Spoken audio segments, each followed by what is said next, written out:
Woods. Smashed windscreen or something like that. Windscreen wiper. Milya? And a lot of bizarre images as well. Nice. Hello everyone, my name is FlareBlitzed and welcome to this, I believe it's a short game, but we can surpass the fact that it is a short game rather than a long one, but it doesn't matter because it's the quality that matters. Okie dokie, so this was made by Rust, the same developer who made .flow, and translated by Chesir and Bleetdev. I'll put their links in the description. Yes, perhaps it was 1 week before Milya passed away. The reason I say perhaps is because I wasn't there, so I don't exactly understand how it happened. All I've heard from our friends is that the death cause was suicide, and that it was very violent. I don't think there's a case of suicide where it hasn't been violent. Oh, look at that. Going to the side a bit there. Milya and I were childhood friends. Since the time we were little, because our houses were next to each other, we often played together. That poor girl, who was born with only one eye, often depended on me, and I answered to her just as often. Yes, it was as if it were like true sisters. As if we were like true sisters, sorry. Is there any options to save progression, or is it going to be that short? But it doesn't require it. The last time we met was about 2 weeks before she passed away. That day I made a promise that I would meet Milya at a cafe. That place was always so quiet. During the times we met there together, we always stayed for a long time at the cafe, chatting restfully while drinking black tea. The cafe was inside a forest and built in a quiet place. Since people hardly visit it with the exception of ourselves, we often enjoyed ourselves there. Nice quiet atmosphere. So it's like a side-scroller, visual novel kind of game. RPG Maker MV. So one day while I was treading lightly through a forest road, I caught a foot on a large tree root. It's not oh gosh, I've forgotten his name now. Yep. There was a sharp rock over the floor, so when I tripped, I cut a large gash on the palm of my hand. It would be problematic if I left the traces of blood on the ground, and since the blood did not stop even if I suppressed it with my hand, I took off my coat and pressed it to the open wound. Eek. Poor hand of yours, and poor you. Nice. After walking for a short time, I arrived at that usual cafe. It was Disney that day. Drizzling, do you mean? So I hurriedly went inside. The interior of the cafe was strangely gloomy, and the tepid sound of rain was being mixed with the sound of ogongok coming from the gramophone. Somehow the air felt listless, as if there was no sense of reality there. Melancholy filled the air of the place. She was there, in the very center of that room, the core of the problem. I took off the coat I was wearing and hung it on the hanger on the wall, then sat down in the seat opposite to her. She was drinking her black tea idly and seemed to be brooding over something, with a seemingly languid look on her face, and her chin resting on her left hand. She placed a teacup next to her mouth slowly, and her lips parted to say, K.K. Dela. What are those on the wall there? Because I believe this game was originally in Russian, and then translated into both Japanese and English. As I hung my head and looked down, a weak groan arose. The remaining blood frothed in small bubbles in my mouth. It slowly trickled from my lips, and I felt it gently caress the nape of my neck. She raised her unblinking eyes up to me, and laughed with what felt like extreme delight. Oh gosh. Now we're elsewhere within the scene. And after she laughed for some time. She poured black tea in my cup and gave me a portion of jam. While she drank black tea, she always took strawberry jam with it, and on cold days she drank with a small amount of vodka. That day it was particularly cold, so I think she maybe have poured in a little too much vodka. It seems she could sense her face gradually tinting red as she drank. Oh dear, we are definitely in Russia then, with vodka being the primary drink to be associated with cold days, because drinks like vodka stay liquid form when it's below freezing temperatures. Maybe it's because of that, but we talked about things way more than we usually did that day. About school, about pastimes, about tea, and then about Milya. She laughed elegantly, with her hand covering her mouth, and her eyes somehow appeared to be blazing and sparkling. Blazing and sparkling, eh? What the heck? I wonder how much time did we spend together. The forest was already becoming engulfed by darkness, and only dim lights illuminated our surroundings. Before we knew, the music coming from the gramophone had stopped, and the inside of the cafe became wrapped by silence. Wrapped in silence? Wrapped by silence? I'm not sure. Her face, bathed by moonlight as she tumbled below the desk, shined ominously, as if her skin was wet. Like a reptile. It happened suddenly when we were preparing to leave. From the depths of the cafe we can hear ominous sounds, as if something was being dragged along the ground. I felt a vague sense of apprehension.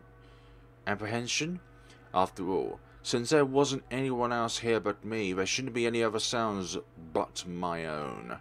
I placed my blood-covered coat on the table, and started to move my feet towards the back of the building, where the sound was coming from. And then, surprise, you might have been killed, sorry. The inside of the cafe was oddly gloomy, and a groan resonated throughout, mixing with the noise of the ogonok, flowing from the gramophone. The atmosphere became something different. She grabbed my shoulders with her trembling hands, and with an anxious voice she said, "Please stop." And yet, stopping was something I couldn't do, because after all, I cared so deeply for those moist, blurry eyes of hers. And I keep on going. Is there anything I need to interact with? Or is it just story-driven, this game? Which I like, actually. The odd groans continued, unchanged. On the contrary, it seems as if they were getting more and more intense instead. As I listened carefully to that voice, I realized that something was coming from the basement. I never had guessed this place had a basement. Neither that somebody would actually be there. A bad premonition ran as a shiver ran down my spine. Good. The way to the basement was deep inside the building. It was hidden in its oldest, darkest place. Since I wasn't born with only one eye, I stepped carefully among the dark and headed down to the basement. Then, it happened when I quietly opened the door. Suddenly, I felt something cold on the nape of my neck, very gently. Was it the body of Milya?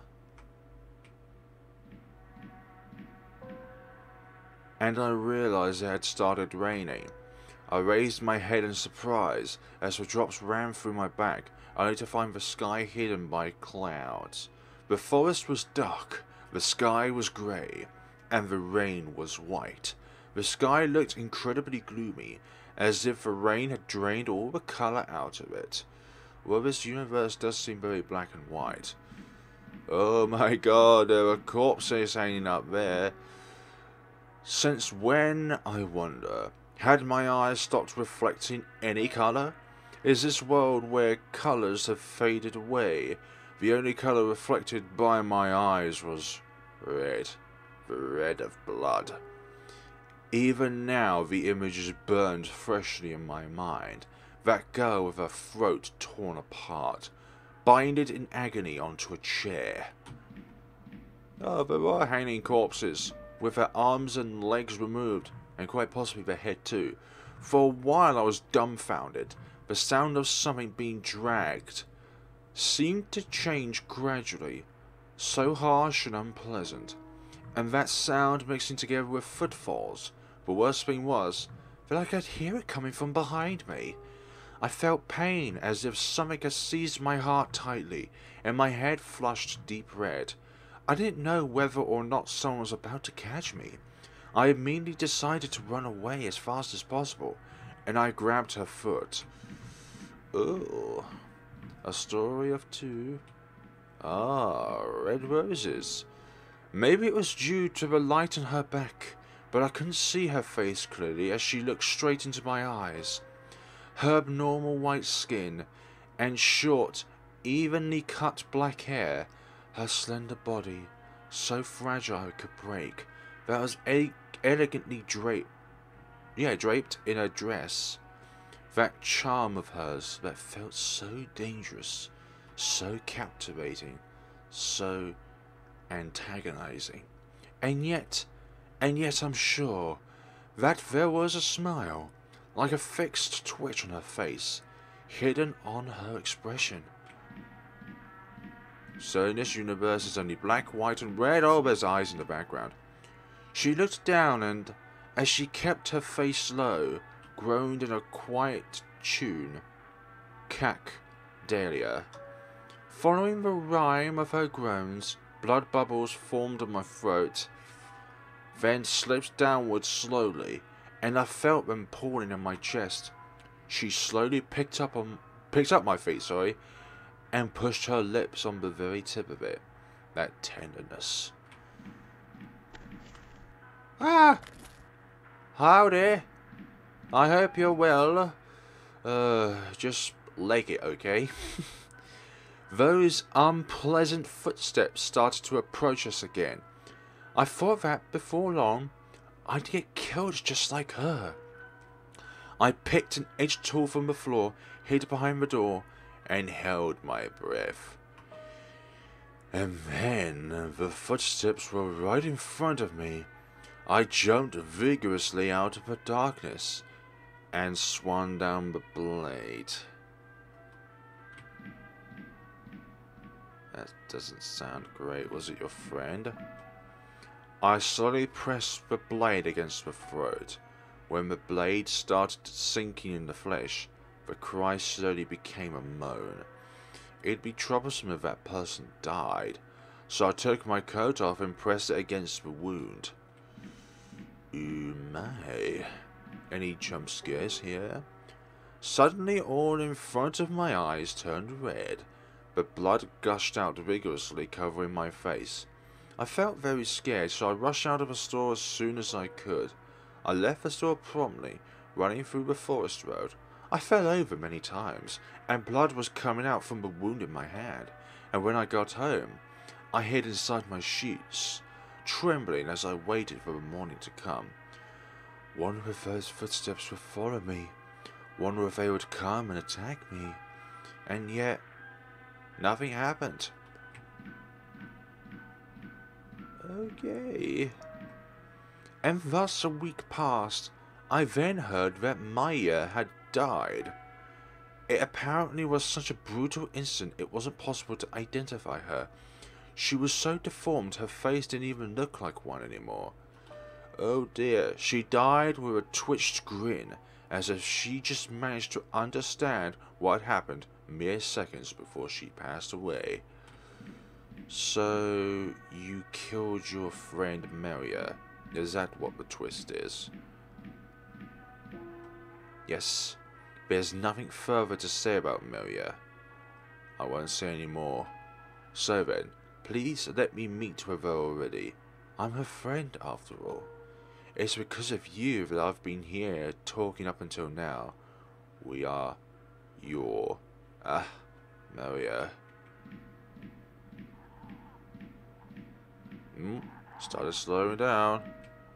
Yes, let's meet again on that cafe. In that cafe.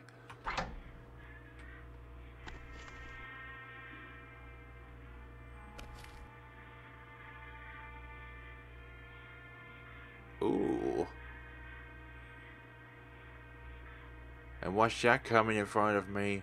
It's just the curtains. Ah, Milya, happy birthday.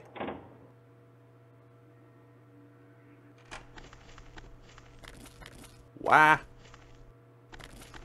Next phase, probably. Was that it? Maybe I shouldn't skip past the credits there. Oh my. What an interesting little tale that is. And without explanation, those different screenshots that you just saw there are probably very confusing, but if you have the story as well within it, then you could probably piece together the story in itself. So, thanks so much for watching, guys. This has been the short game called Milya. I'm not sure how to pronounce it correctly, but as it goes with many things, then you probably have to look up the name and how it's pronounced so you can tell what you can say it without getting comments like I would probably about me pronouncing names incorrectly, which is a common theme on my channel. I understand that, but have some empathy and just say that, you know, this name is pronounced like this, Flare, and I'd appreciate it. But anyways, guys, thank you so much for watching. This game was made by Rust. It was translated by Chesir and Bleetdev, and it was posted on Balthazar's Tumblr page, which I'll leave a link in the description below as well. So, thank you so much for watching, guys. Play this game for yourselves. If you haven't done so already, I recommend doing so, because maybe you have a better idea than I do in order to know what the story is of the game, of the premise, of the universe. Why is it black, white and red, for example? But, you know, it adds a mood, and the mood is definitely dark and gloomy in this game. But anyways, thank you so much for watching, guys, and take care of yourselves.